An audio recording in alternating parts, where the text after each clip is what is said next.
ఈరోజు మీడియా మిత్రులకు అందరికీ కూడా నమస్తే. మేము ఇక్కడ వచ్చిన మా విప్ కావచ్చు, అదేవిధంగా మా ఎమ్మెల్యేలు కావచ్చు, ఎమ్మెల్యేస్ కావచ్చు, మేమంతా కూడా ఇక్కడ మాట్లాడి రావడం అనేది జరిగింది. ఏదో ఇండివిజువల్ నిర్ణయాలు కావు. మా పార్టీ ఎమ్మెల్యేలంతా కూడా మేము కొంతమంది మాట్లాడి ఈ యొక్క రాష్ట్రంలో జరుగుతున్న పరిణామాల విషయంలో మాట్లాడదామని ఇక్కడ రావడం అనేది జరిగింది. ఇక్కడ మాట్లాడే అంశంలో ఈరోజు రాజగోపాల్ రెడ్డి వదిలేసో, చిన్నారెడ్డి గారిని వదిలేసో మేము కొండా సురేఖ మీదని మేము పడతలేం. ఈ యొక్క రాష్ట్రంలో కాంగ్రెస్ పార్టీని బదనాం చేయడానికి కొంతమంది కుట్ర పడుతున్నారు. దాంట్లో సుస్మిత అనే పిల్లకాకి మాట్లాడే మాటలు, ఆ పిల్లకాకిన మాట్లాడే మాటలు ఆమె మాట్లాడే మాటలు కావు నేను అనుకుంటున్నా. ఇదంతా కూడా కొండా సురేఖ గారే మాట్లాడిన మాటని నేను అనుకుంటున్నా. చాలా స్పష్టంగా చెప్పదలుచుకుంటున్నాం. ఎందుకంటే ఇది మొదటిసారి మాట్లాడిన మాటలు కాదు. ఆ రోజుల్లో ఈ రోజు పేపర్లో హెడ్లైన్లో పేపర్లు వచ్చింది, ఏదో రౌడీ సీడర్ పేరు మన హత్యాయత్నం కేసు ఈరోజు నమోదైంది వారి ఓఎస్డీ మీద. ఆ రోజుల్లో పోలీసులు అరెస్ట్ చేసే క్రమంలో ఆ రోజు ముఖ్యమంత్రి గారి మీద అనేక రకాల ఆరోపణలు చేసినారు. ఇది రెండవసారి. దానికంటే ముందు సినిమా హీరోయిన్ల మీద ఆరోపణలు జరిగినాయి.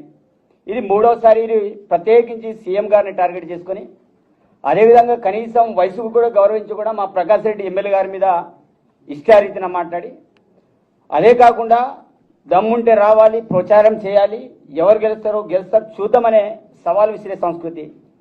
సరే, ఇక్కడ కొండేశ్వరి గారు దాటే విషయ కార్యక్రమాన్ని చేస్తున్నారు. మరి మీ అమ్మాయి ఎంత చేస్తున్నప్పటికీ కూడా మీరు ఇంతకుముందు మా విప్ గారు కావచ్చు, మా బాలన్న గారు కావచ్చు, మిగతా వాళ్ళు మాట్లాడినట్టు ఎందుకు ఆ విషయాన్ని మీరు ఖండించలేకపోతున్నారు? చాలా స్పష్టంగా చెప్పదలుచుకున్నాం. అందుకు ఇక్కడ కాంగ్రెస్ పార్టీ విషయంలో మీరు పచ్చ కాంగ్రెస్, అదేవిధంగా కచ్చ కాంగ్రెస్, ఇక్కడ పచ్చ కాంగ్రెస్ ఏంటిది, కచ్చ కాంగ్రెస్ ఏంటిది అందరికి తెలిసిన విషయమే. పార్టీలు ఎవరు ఎంతమంది మారిండ్రు. ఈరోజు రాజగోపాల్ రెడ్డి మాట్లాడే మాటల విషయంలో కూడా చాలా స్పష్టంగా చెప్పి నేను చెప్తున్నా. ఇప్పుడు ఈరోజు వాళ్ళ పేరు పుట్టలేదు, డైరెక్ట్ నేను ముడుతున్నా. ఈరోజు రాజగోపాల్ రెడ్డి గారు చేసే వ్యవహారం కూడా మంచిది కాదు. చిన్నారెడ్డి గారు ఈరోజు ఈ రాష్ట్రంలో ఒక క్రమశిక్షణ కమిటీ చైర్మన్గా వ్యవహరించారు. వారు మాట్లాడే మాటలు కూడా కరెక్ట్ కాదు. ఈరోజు ఇట్లాంటి సీనియర్ నాయకులు ఇలా రోడ్డు మీద మాట్లాడినప్పుడు మాలాంటి జూనియర్, మేము ఇప్పుడు రాజకీయాలు వచ్చాం, మొదటిసారిలో ఎమ్మెల్యేగా నేను అయినా. వాస్తవంగా మీ యొక్క సంస్కృతి, మీ కల్చర్ చూసి మేము నేర్చుకోవాలి. ఈరోజు కాంగ్రెస్ పార్టీలో ఉంటూ కాంగ్రెస్ పార్టీలోనే ఖతం చేసే ప్రయత్నంలో వీరంతా కూడా చేస్తున్న తతంగం అంతా కూడా చూస్తున్నాం. ఈరోజు కొండశ్వరరావు గారు, ఈరోజు వారు అటవీ శాఖ మంత్రులు, దేవాదాయ శాఖ మంత్రులు. మీరు చేయాల్సిన పనులు ఏంటిది?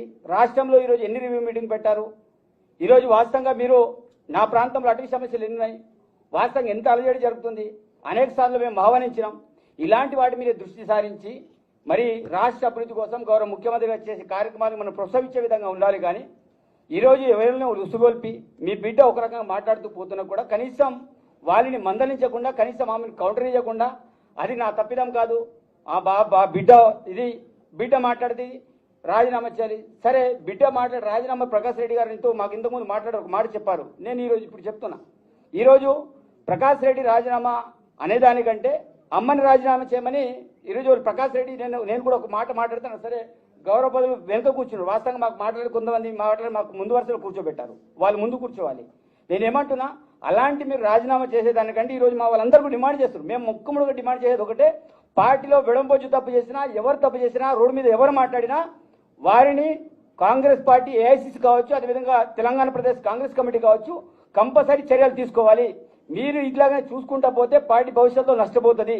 కాబట్టి ఈరోజు సురేఖ విషయంలో గారు కావచ్చు, రాజగోపాల్ రెడ్డి విషయమే కావచ్చు, అదేవిధంగా దాంతోపాటు మన చిన్నారెడ్డి విషయంలో గారు కావచ్చు, కంపల్సరీ క్రమశిక్షణలు తీసుకోవాలి. సస్పెండ్ చేస్తారా, ఏం చేస్తారా? ఎందుకంటే పార్టీ కంటే ముఖ్యం మేము ఎవరు కూడా పెద్ద కాదు. మాకు పార్టీ ఓట్లతో మేము గెలిచినాం, పార్టీ చేతిగుర్తుతో గెలిచాం. చేతిగుర్తుని ఎవరైతే నరకాలనుకుంటున్నారో అలాంటి వారిని పార్టీ నుంచి బర్తరఫ్ చేయాలి. అవసరమైతే సస్పెండ్ చేస్తారు, ఇంకేమైనా చేయాలి. అది డిసిషన్ తీసుకొని మేమందరూ కూడా ఎమ్మెల్యేలు కోరుకునేది ఏంటిది?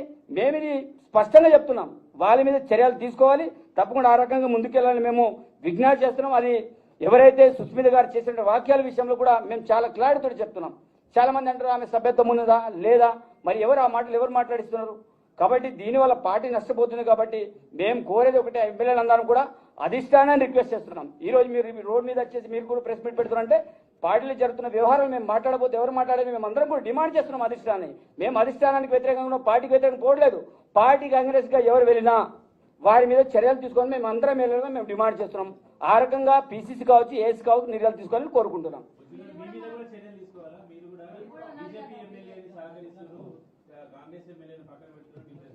ఈరోజు నేను 100% నేను చెప్తా, దానికి సమాధానం చెప్తా. ఈరోజు నేను మాట్లాడింది మా కార్యకర్తల యొక్క ఆవేదన. నేను పార్టీ విషయంలో అగరిస్ట్గా నేను ఏ రోజు కూడా వెళ్ళలే. ఆ రోజులో మా ప్రాంతంలో జరుగుతున్న వ్యవహారం విషయంలో నేను మాట్లాడిన తప్ప 100% నేను సోకర్ నోటీస్ సమాధానం చెప్పడానికి నేను రెడీగా ఉన్నా. కాబట్టి నేను పార్టీ అగరిస్ట్గా ఎక్కడ కూడా వెళ్ళలే. ఈరోజు మా పార్టీ కార్యకర్తలు కాపాడమని మేము అధిష్టానానికి మేము రిక్వెస్ట్ చేయడం అనేది జరిగింది. చెప్పండి ఈరోజు చెప్పండి. రాజగోపాల్ రెడ్డి గారు బహిరంగంగా పార్టీని నష్టపరిచే విధంగా మాట్లాడుతున్నారు. ఆ విషయం మీకు క్లారిటీ ఉండాలి. కాబట్టి ఈరోజు రాజగోపాల్ రెడ్డి గారు ఏదైతే కోరుకుంటారో బహిరంగ మీటింగ్లలో వాళ్ళు మాట్లాడి గౌరవ ముఖ్యమంత్రి గారు పేరు పెట్టి మాట్లాడుతున్నారు. ఈరోజు మా అధిష్టానం మా ముఖ్యమంత్రి గారికి ఏదైనా ఉంటే వాళ్ళు పోయి మాట్లాడచ్చు, చెప్పచ్చు.